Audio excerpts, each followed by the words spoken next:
Bienvenue sur Finance Transfo Hub, le podcast. Finance Transfo Hub est un dispositif exclusif destiné à fédérer la communauté des CFO autour de leurs grands enjeux et perspectives d'évolution. Au fil de nos épisodes, nous allons vous faire découvrir des projets, des personnalités ou des collaborations qui ont pour point commun d'être particulièrement inspirants pour mener cette grande révolution que connaît actuellement la direction financière 4.0. Finance Transfo Hub, le podcast, présenté par Loïc Vuichard. Bonjour à tous, écoutez, on est ravis de vous accueillir pour ce podcast sur le Finance Transfo Hub. Je suis avec mon acolyte Frédéric Portas, Solution de Marketing Director chez Workday, Fred pour les intimes, tout le monde le connaît, et on reçoit ensemble Franck Eblé, qui est Programme Manager chez Webedia, qui a lancé un programme assez ambitieux, un programme exactement comme on les aime, rapide, pour pouvoir allier agilité en période d'incertitude. C'est parti pour le podcast Finance Transfo Hub. Finance Transfo Hub, le podcast. Bonjour Frédéric, bonjour Franck. Bonjour. Vous allez bien ? Très bien, merci Loïc. Merci d'être avec moi pour ce podcast du Finance Transfo Hub. Ce que je vous propose, c'est plutôt d'avoir une version assez dynamique du projet, un retour d'expérience, un partage de vision et de conviction. Passionné, sans langue de bois, c'est la règle du podcast, vous la connaissez. Peut-être on commence avec toi, Franck, sur Webedia. Quelques mots sur déjà Webedia, l'entreprise. Webedia, l'entreprise, c'est un leader européen et presque mondial dans le divertissement digital. Ouais. C'est les marques Allociné, jeuxvideo.com et puis un grand nombre de créateurs sur YouTube et les autres réseaux sociaux. Quelques chiffres clés sur Webedia, nombre de personnes ? C'est un millier de personnes en France et 3000 dans le monde. Bon, plutôt un modèle d'acquisition ou une croissance plutôt organique ? Une croissance, oui, par acquisition ouais. Et puis une croissance aussi organique depuis quelques années. Bon, Fred, quelques mots sur Workday, notre partenaire fidèle sur cette opération. Donc Workday, une solution cloud pour la finance, les ressources humaines, qui intègre la BI dans la finance, voilà, créé en 2005, plutôt novateur, qui est en France depuis quelques années et qui lance la finance et qui pousse la finance à travers le monde. Alors on verra qui pousse la finance particulièrement, mais en fait la finance, j'ai appris ça en préparant, a été lancée depuis le début chez Workday et on y reviendra parce que je pense que peu d'auditeurs le savent. Alors on va venir au projet, c'est l'objectif de décrypter ce que l'on appelle nous sur Future of Finance des cas d'école. Franck, quels étaient les objectifs initiaux de cette transformation ? Je crois qu'il y avait un objectif d'internalisation de la comptabilité à l'origine. Exactement. Au début du projet, il y avait une trentaine de sociétés qui composaient le groupe et une moitié qui était tenue en interne et une moitié tenue en externe. Ouais. L'intérêt, c'était d'internaliser l'ensemble des comptabilités pour avoir un reporting plus efficient et plus rapide. Et également, on a internalisé la RH et la paye parce que Workday le permettait. Donc meilleure visibilité, c'est ça ? Meilleure visibilité parce que... Comme objectif ? Exactement, un analytique partagé entre RH, paye et finance.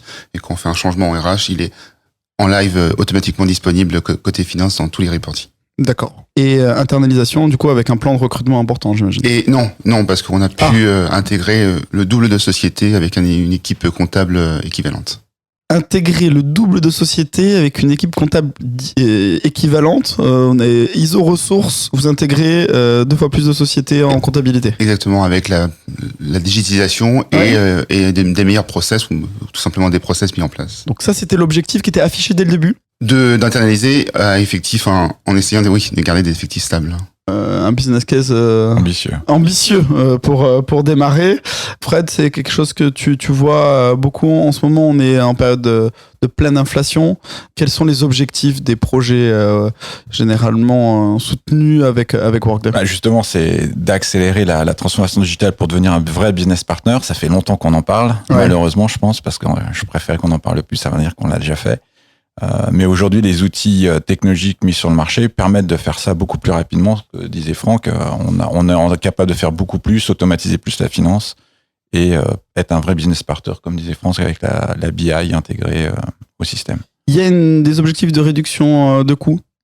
Alors ça, c'est un autre sujet. C'est-à-dire qu'avec l'inflation, rapidement, les entreprises vont vouloir réduire leurs coûts. Ouais. Aujourd'hui, quand on est quand même dans un marché assez tendu, on risque de perdre des employés, des ressources et c'est pas le moment. Je pense que c'est plutôt le moment de réfléchir au business model, de voir comment on peut réadapter nos business models, lancer des nouveaux produits, lancer des nouveaux services. On l'a vu avec le Covid, il y a quand même beaucoup de boîtes qui se sont transformées. Et le problème de la transformation de l'entreprise, c'est que la finance doit suivre et doit s'adapter. Et généralement... Doit suivre à quel niveau ? Par exemple, si tu lances des nouveaux produits, il va falloir être capable de pouvoir avoir un budget sur ces nouveaux produits, de pouvoir monitorer les résultats de ces nouveaux produits et d'ajuster la stratégie en temps réel. Donc on rejoint le point de Franck sur la visibilité, tracking et prise de décision en temps réel, si je résume. C'est ça, exactement. Franck, donc projet ambitieux, en tout cas objectif ambitieux, de pouvoir intégrer le double de comptabilité à ISO périmètre en termes de ressources. Assez vite, l'outil est rentré en compte, quasi dès le début. À quel moment vous avez eu cette réflexion sur l'outil ? Si tu peux nous refaire un peu la timeline de la réflexion. Le projet, c'était 6 mois, de mars à octobre 2018. 6 mois, ouais. Et avec une volonté d'intégrer rapidement les équipes opérationnelles. Donc toute la partie test, tous les opérationnels étaient intégrés, ce qui a permis, dès le go live, d'être 100% efficient dans l'outil. Alors on reviendra sur la partie challenge. Juste revenons déjà sur les 6 mois. Pourquoi aussi court ? Ça paraît... On a eu...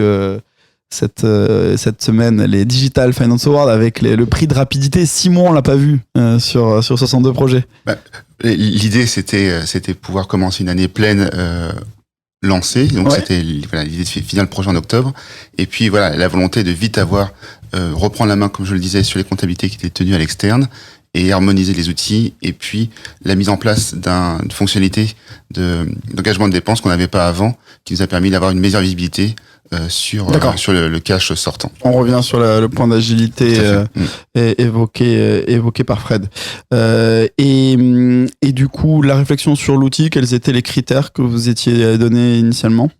C'était un outil qui, pour prendre le claim, le Power of One, qui puisse embarquer à la fois la paye, la RH et la finance en un seul outil. Et puis c'était un outil international qui nous permettait... C'était important dès le début d'avoir cette notion, ce qu'on appelle de plateforme, en fait, finance et HR dont tout le monde parle. Oui, on avait des gros problèmes de rapprochement, de réconciliation. Et un des gros avantages de Workday, c'est le grand nombre de worktags ou d'Axe analytiques, pour parler plus couramment, qui permet du coup d'avoir à la fois une vision analytique RH qui est complètement partagée avec la finance et en temps réel. C'était vraiment ça l'objectif. En considérant que la RH, c'est une de vos matières premières, en fait. Oui, c'est le moteur de l'entreprise. Important, enfin, c'est une des principales charges de l'entreprise. L'avantage, c'est que chaque transaction va être pu voir de différents axes, que ce soit un axe de HR, que ce soit un axe de finance, que ce soit un axe de marketing, que ce soit un axe de sales. Oui. Et cette multidimensionnalité va permettre cette richesse et ce partage d'informations à travers l'entreprise. Cette vision de plateforme qui est assez unique sur le marché, c'était la vision depuis le début de Workday ? Oui, alors en 2005, quand on s'est lancé, on a repensé comment inventer des nouveaux ERP. On ne s'est pas calé sur les ERP existants. On a regardé en fait les GAFA et comment ils utilisaient la donnée et comment on pouvait construire un système autour de la donnée, mais pour répondre à des enjeux financiers et ressources humaines. Et on a créé une plateforme dès le départ. On n'a pas lancé la finance immédiatement, on l'a financé 2 ans après. A été connu, cartonné sur la partie RH, évidemment. Mais alors quand on parle de 2005, si on disait à des financiers en 2005, on part tous dans le cloud, il n'y avait pas grand monde. Donc je pense que le marché n'était pas avoir raison trop tôt, c'est avoir tort. Hein. C'est ça. Mais alors on a décalé en fait le lancement de la finance 2 ans après la HR, donc c'était pas très très loin après. On a eu une adoption très rapide aux États-Unis, puis après, ça a commencé à s'élargir au reste du monde.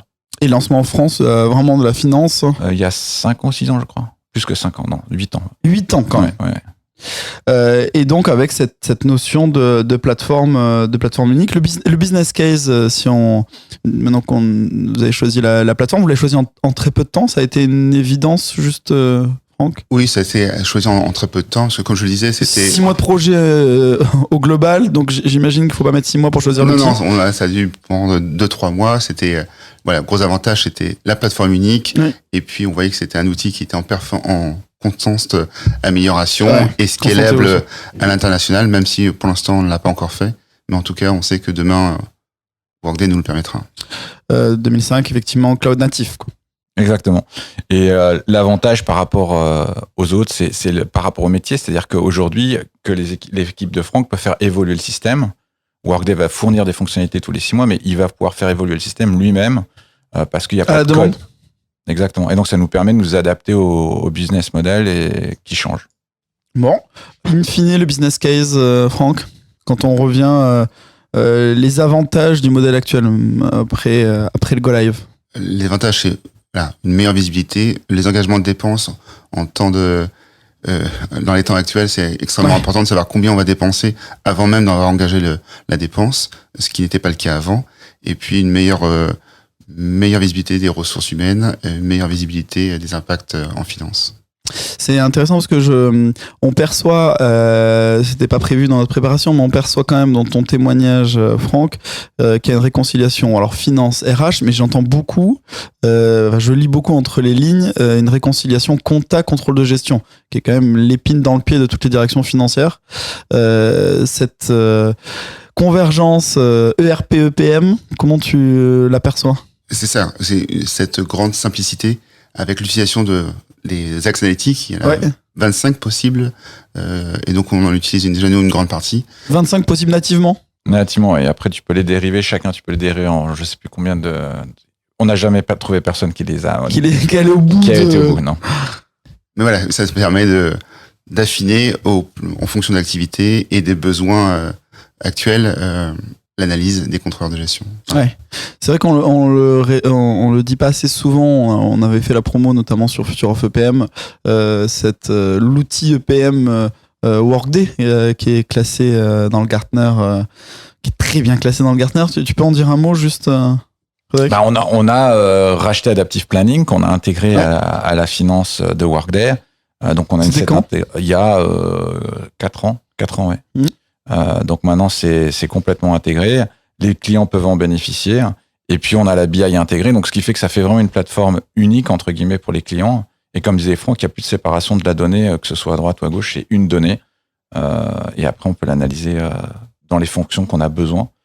Ce qui est très différent d'avant, où on était en in-premise. Et là, il fallait demander à l'IT de pouvoir, si on changeait quelque chose, il fallait changer les ETL pour transporter l'information dans la BI. Alors que là, maintenant que le go live est passé, quelle est l'implication de l'IT ? 0. On est 3 à gérer l'outil et améliorer, apprendre les nouvelles features. Vous faites quoi maintenant ? Du ticketing et de l'amélioration continue de l'outil. On crée de nouveaux axes analytiques pour le contrôle de gestion, de nouveaux rapports pour leur permettre de suivre au mieux leur activité. Pour fine-tuner. Intéressant, juste un des points qu'on n'a pas évoqué, mais je sais que c'était un des objectifs que tu as dit, Franck, la digitalisation. Elle est de bout en bout complètement dématérialisée. Elle est complètement dématérialisée. Tu as senti un gap, un vrai avant-après Très fort, et d'autant plus quelques années dans le passé, mais qui sont encore présentes, c'est le Covid, où on a tous été confinés.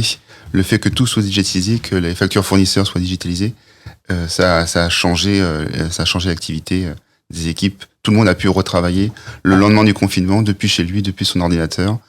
Pas de VPN, pas de clé de sécurité, je ne sais quoi. Accessible de partout, n'importe quand. C'est ça l'agilité, Fred ? Ah ouais, là, le système comme il est conçu cloud, tu peux sur la tablette, sur l'iPhone, sur n'importe quoi, ça se connecte. On peut voir les transactions, on peut opérer. C'est un gain de temps pas possible. Et pour les gens qui voyagent, les notes de frais, tu peux les approuver sur le téléphone. Toutes les transactions il y en a que tu vas pas faire sur un téléphone parce que c'est pas suffisamment, il y a pas cette information. Mais ça aide à avancer beaucoup plus vite. Alors surtout, je rappelle, en période de post-Covid, il y a une phrase des CFO qu'on entend très souvent, plus jamais ça. Et donc, comment gagner en agilité pour la fonction, particulièrement pour la fonction finance, mais c'est valable pour toutes les autres fonctions. On l'illustre assez bien avec ce modèle et avec ce projet, ce Graal de l'agilité, qui à mon avis ne fait que commencer en termes de sujets. Oui, Franck. Oui, tout à fait. Non, c'est pas... L'évolution pour l'instant, vous avez fait des évolutions. Fred disait évolution tous les 6 mois, des nouvelles fonctionnalités tous les 6 mois, ça paraît incroyable. Je vais donner un exemple simple. Comme des corrections de bugs ou des nouvelles... Non, des bugs. Non, c'est pas, on parle pas de correction de bugs, c'est vraiment des nouvelles fonctionnalités. Quand je parle. Challenge. Non, mais par exemple, le fait que tous nos clients utilisent le même système, ça va permettre d'avoir du data qui est normalisé. Et aujourd'hui, qu'on parle beaucoup d'IA et de machine learning, c'est des outils qui sont là depuis des années. Le problème, c'est qu'on n'avait pas de data, suffisamment de data normalisée. Aujourd'hui, Workday, tous nos clients, ils sont normalisés. Et donc, on va pouvoir fournir aux algorithmes suffisamment d'informations pour que quand on délivre une nouvelle fonctionnalité, elle soit disponible pour nos clients. Je vais prendre un exemple. La clôture.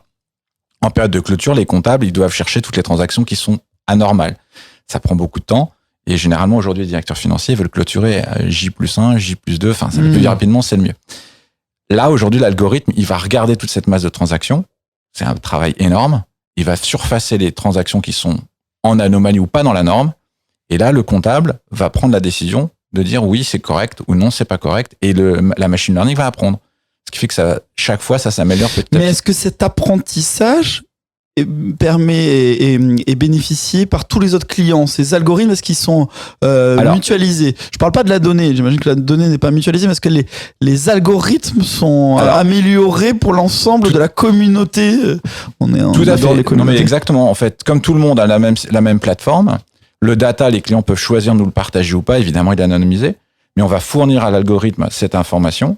Et il restera 20% qui sera un peu plus spécifique à l'entreprise. Donc, en fait, quand il tourne la clé, il reste à peu près 20% de calibrage par rapport à cette entreprise. Et donc, ça nous permet d'aller beaucoup, beaucoup plus vite que les autres et d'avoir un outil qui est intégré. Le machine learning est intégré dans la plateforme. Donc, on délivre aujourd'hui, je crois, énormément d'exemples et on va continuer à en faire pour pouvoir automatiser la finance. Bon, je pense qu'il faudra qu'on fasse, je regarde ma Camille, un sujet spécifique sur l'intelligence artificielle qui arrive en finance. Et une des préoccupations majeures des directions financières quand on voit arriver, je suis obligé d'en parler, de ChatGPT. Tout le monde se dit à quand le ChatGPT dans mon système, dans mon Workday. Je voudrais revenir sur le timing et l'effort de mobilisation. Ce qu'on a pu voir au fil des rencontres au sein de Future Finance, c'est que les temps courts avaient comme inconvénient le revers de la médaille. Je reprends une expression qui avait été utilisée sur les awards, que finalement on laisse de côté les collaborateurs, on laisse de côté les utilisateurs parce que on va vite et on fonce. Quel est ton regard là-dessus, Franck? Comment vous avez fait? Quelle est la bonne pratique que tu recommanderais à la communauté? Voilà, la bonne pratique, c'est d'entourer les équipes actuelles en leur apportant du support pour qu'elles puissent se dédier au projet et s'impliquer dès le début, ou en tout cas très rapidement dans le projet. Alors, et pas d'entourer, de renforcer les équipes actuelles, exactement, pour le day-to-day, pour le quotidien, et leur permettre du coup de s'investir le plus tôt possible dans le projet. L'inverse qu'on fait. On prend des consultants, et on a des consultants chers avec qui on travaille, et on n'a pas de tabou, pour pouvoir au contraire renforcer l'équipe projet. Alors oui, il y a des consultants qui nous accompagnent, mais pour, je pense, davantage impliquer et sensibiliser les équipes au nouvel outil, nous, on a fait le choix de tous les chefs de service ont été stream lead sur leurs différents périmètres. Tous les chefs de service. Tous les chefs de service en compta étaient stream lead sur leur périmètre. Avec quelle implication concrète? Qu'est-ce qu'ils devaient faire? Définir les process qu'ils voulaient mettre en place, les points d'alerte, voilà, tout le process, c'est eux qui l'ont défini avec l'équipe implémentaire. Qui l'ont défini ou qui l'ont validé par l'équipe de conseil externe? C'était des échanges, mais c'était un co-design. C'était du co-design, oui. Ok, intéressant. Et du coup, le résultat de ça? Le résultat de ça, c'est qu'ils étaient plus engagés puisque c'était eux, ils se l'ont mieux approprié puisque c'était eux qui avaient défini les workflows et les process. Intéressant. Et du coup, sur les phases de test? Et les phases de test, pareil, c'était l'ensemble des équipes qui ont participé au test. Les stream leads et leurs équipes. Ouais. Les end-to-end, c'était eux qui ont participé au test. Donc voilà, encore une fois, c'était le training en même temps que les tests. On a fait ce choix-là. Hyper intéressant, Fred, c'est la bonne pratique. Ça permet d'agilité, en fait, parce que ils s'approprient l'outil et après, ils peuvent le gérer eux-mêmes sans avoir besoin de consultants. C'est une grosse transformation. Une chose qu'on voit... Mais pourquoi on le faisait pas avant, juste? Est-ce que c'est une question de taille de projet aussi? Non, c'est une question de business model. En fait, quand on était en premise, je vais dire, on va s'amuser à customiser l'outil et faire ce qu'on voulait. Or, aujourd'hui, quand tu rentres dans du cloud, on normalise le système, on repense les best practices, et donc ça permet de se recentrer sur les activités principales, qui est de supporter le business et pas de partir à droite à gauche pour faire des écrans un peu peut-être plus simples ou plus jolis, mais est-ce que c'est vraiment nécessaire? Cette partie-là, elle disparaît, on rentre dans la norme, et ça nous permet de repenser les business process, d'adopter les bonnes pratiques, et donc d'aller un peu plus vite que... Je pense que dans un projet de transformation, le plus important, c'est vraiment d'avoir un sponsor au niveau de la direction générale et qui explique pourquoi on y va. Ça va être quoi la vision de plus tard pour embarquer tous les employés, comme l'a fait Franck, où voilà, les Streamlink participent et ils s'approprient l'outil complètement. Ouais. Bon, intéressant. Donc pour toi, ça va être généralisé. En tout cas, tu le recommandes à tous les clients qui signent. Oui, j'ai des clients qui recrutent des comptables, comme disait Franck, en plus pour pouvoir aider dans cette période de transition et de changement de la phase et de prendre les gens qui sont des experts locaux du produit ou du système pour pouvoir vraiment s'impliquer dans cette transformation. On reprend pas le système existant qu'on met dans le cloud. On repense la fonction comptable aujourd'hui et demain, et c'est ça qu'on inscrit dans le nouveau système. Bon, Franck, si c'était à refaire, qu'est-ce que tu referais différemment ? Quelle est ta recommandation pour la communauté C'était justement ce point-là. Ouais. C'est davantage prendre de l'intérim ou de l'alternance, enfin du CDD pour accompagner les équipes comptables dans leur day-to-day, pour vraiment qu'ils dégagent du temps sur le projet et qu'ils passent du temps à adapter la solution à leurs besoins réels. Et c'est le début de la transformation digitale, c'est-à-dire que la fonction finance qui était en charge de faire des transactions manuelles va venir aider le business. Et c'est ce qu'il a fait, en fait. C'est-à-dire qu'il a pris des gens qui étaient experts dans différents streams finance pour aider à cette transaction, pour créer le système. Donc, on passe de bottom line to top line. Bon, écoutez, moi, je retiens effectivement ce point-là, avec quand même ce point de convergence finance, HR, contrôle de gestion EPM, qui du coup rentre dans ce modèle d'agilité dans cette période à la fois d'incertitude / d'inflation et donc de maîtrise et nécessité de visibilité. Mille merci Franck pour ce retour d'expérience passionnant. Bravo pour ce temps de projet aussi court et un succès dans ces temps records. Fred, passionnant, merci beaucoup. À très bientôt. À très vite sur le Finance Transfo Hub. Retrouvez tous les épisodes de Finance Transfo Hub, le podcast, ainsi que tous les contenus du dispositif Finance Transfo Hub sur www.financetransfohub.com. Nous espérons que ce podcast aura nourri vos réflexions. À très bientôt.